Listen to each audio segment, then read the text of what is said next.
If you want healing, you gotta accept that perspective that you see today is not the perspective that you'll see forever. A lot of us, when we start our healing journey, we look like this guy right here. And it's okay to look like this guy right here. We love this guy.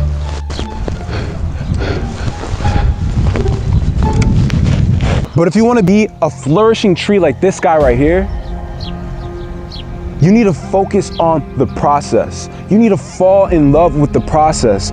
You need to fall in love with understanding the knowledge that is going to take for you to get to that state. You need to fall in love with the nutrients that you need to consume to get to this state, because you only get what you put the work in to deserve. And healing isn't guaranteed.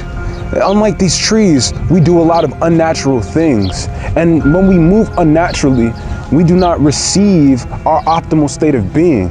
If you would like to tap into your healing potential that lives within you, then you need to focus on what you need to be doing to get you there. Because we're not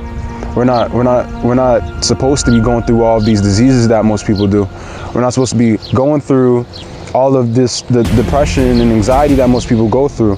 But the only way that we get through these things is by tapping in to the process so that we can flourish like these beautiful trees behind me.